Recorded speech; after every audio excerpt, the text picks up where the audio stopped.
Good morning and welcome to today's Moments with Clara.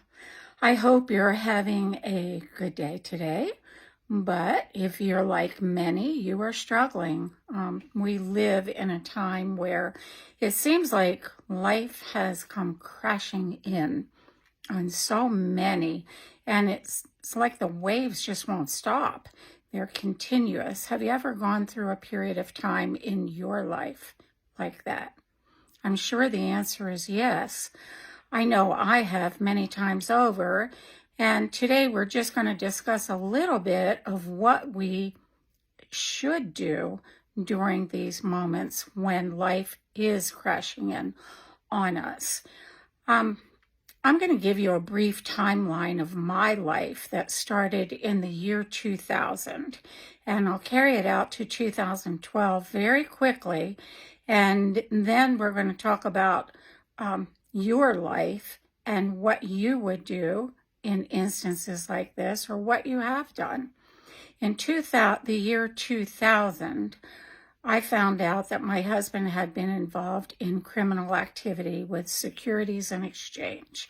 To make a long story short, he was indicted, he was taken to federal court, and because of his actions, the U.S. government came in and took every single penny that we had in the bank. All of our savings were gone in a flash, just like that. It had taken years, almost 40 years, to save, scrimp, save some more, and in just one single swipe by the FBI, that money was taken. We were left without anything. Aside from that, I was now beginning to question my life with my husband, asking myself over and over again why he got involved in criminal activity that he knew was wrong. We began to fall apart in our relationship, and the long and the short of that is we were never able to mend that relationship, resulting in a divorce in the year 2012. In between that time, I had already suffered several miscarriages. We had 11 children at home. We had also suffered a stillborn baby boy. And I do say suffer for each of those because the grief of losing those was immeasurable. You can't measure it by saying, it was a little or a lot. It was deep, deep, inconsolable grief to go through those losses. Add to that, now my husband had been stripped of all licenses. He sold insurance and securities. He was stripped of that for life. Suddenly, overnight, I became the breadwinner of our household. That's a frightening thought. I had not worked outside of the home in 35 years. I found myself putting together a resume and going looking for jobs. Thankfully, a man called Bob, and if you're listening, you know who you are, had faith enough in me to hire me, and I was able to keep things going for our home. I was able to keep our kids fed and clothed. We were able to keep our mortgage, and I will be eternally thankful to God and to Bob for allowing me that privilege of working. Keep going, and in the year 2012, after all of this had happened and we somehow got back on a fairly even keel, I'll say, there was another wave that smacked us. One of my daughters came to me and told me that her dad had been molesting her for years. Not only that, he had been molesting others in our home. He had been molesting others in the community, in other churches. Long story short, he was put in prison for the remainder of his life. Now I was left just devastated, beyond devastation. Add to that the fact that a child of mine was diagnosed with cancer. Another child, an adult child, Mike, died. What do you do when things like that happen? How do you respond?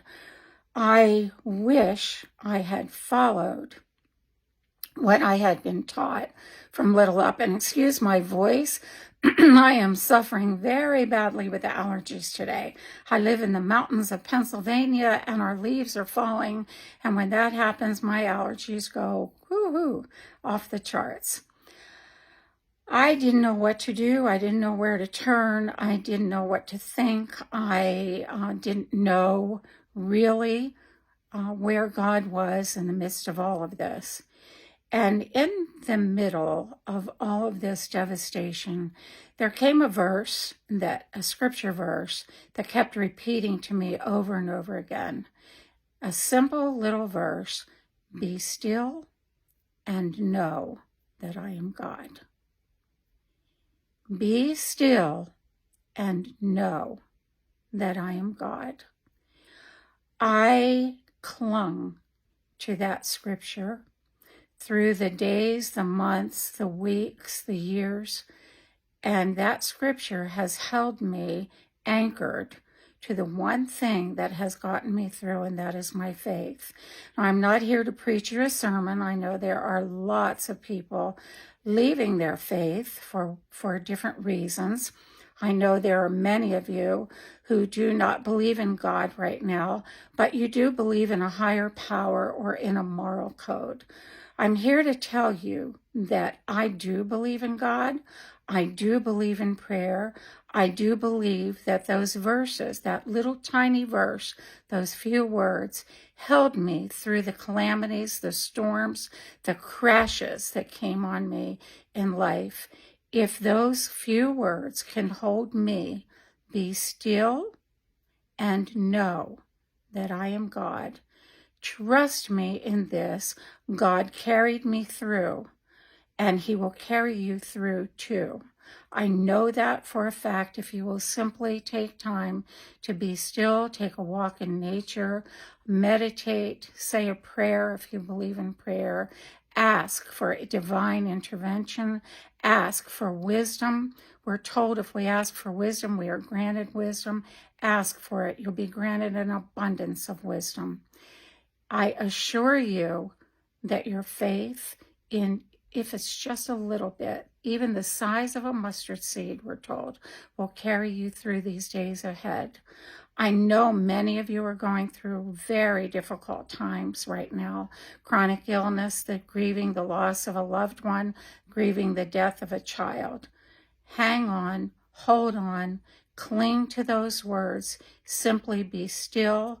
Allow me to be a bit of an encouragement to you. I'm here today to tell you you will get through. Get through today, get through this hour, get through this minute, get through one more day, and God will continue to carry you through. I hope that today's Moments with Clara has helped you, has encouraged you in just a small way. I'll close this out with my love until the next time. I love you. I hope and pray that today is a better day for you. Until next time, this is Clara with your Moments with Clara.